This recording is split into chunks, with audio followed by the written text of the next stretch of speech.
దేశవ్యాప్తంగా ఎన్నికలు భారతదేశంలో రైల్వేసు తర్వాత ఇంకొక డిపార్ట్మెంట్ ఏదో ఉంది వాళ్ళ తర్వాత మూడవ అతిపెద్దదైనటువంటి ఆస్తి వక్ఫ్ దగ్గరే ఉంది.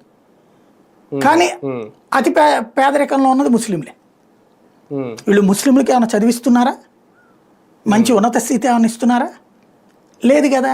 ఈ విషయాలన్నీ డైవర్ట్ అవ్వాలంటే మతాన్ని రెచ్చగొట్టాలి, మీకేదో అన్యాయం జరిగిపోతుందని మోసం చేయాలి. ఆ మోసమే ఇప్పుడు జరుగుతున్నటువంటిది.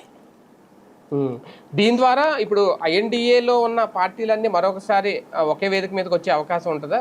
మోడీ మీద వ్యతిరేకత చూపించడానికి దీన్ని అడ్డుపెట్టుకొని ఆల్రెడీ ఉన్నారు కదా వాళ్ళందరూ, ఆల్రెడీ దీని మీద వ్యతిరేకంగానే ఉన్నారు. ఇప్పుడు వీళ్ళతో పాటుగా ఓవైసీ లాంటి బయట నుంచి ఎన్డీఏకి పార్ట్నర్, ఇప్పుడు వీళ్ళు కూడా కలుస్తారు. బీఆర్ఎస్ కూడా కలిసింది. అంటే ఇప్పుడు ఆ తృతీయ పక్షాలుగా ఉన్నటువంటి వాళ్ళు కూడా కలుస్తున్నారు.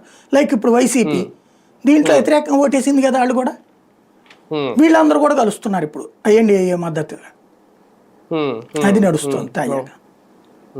ఒక రకంగా చంద్రబాబు మీద, అంటే చంద్రబాబుని ఆయన రాజకీయ జీవితాన్ని చేసిన విమర్శగా చూడాలా రాజీవ్ సర్దేశాయ్? అంటే లౌకికవాదం అనేది బీజేపీతో ఉన్నప్పుడు ఒక రకంగా, బీజేపీతో లేనప్పుడు ఒక రకంగా ఆయనది ఉంటుంది అనేది. అంటే ఓన్లీ మనం ఈ వక్ఫ్ బిల్ విషయంలోనే దీన్ని పరిగణలో తీసుకోవాలా? సాధారణంగా నిజంగా ఆయన రాజకీయ లేదంటే ఆయన సిద్ధాంతం అదా? ఆయన అన్న మాటలో తప్పేం లేదు బాబు గారు. ఏ కూటమితో ఉంటే ఆ కూటమికి అనుగుణంగానే ఉంటారు. కిందసారి కాంగ్రెస్ పార్టీలో గెలవాలి, రాహుల్ గాంధీ గెలవాలి, దేశం నాశనం అయిపోయి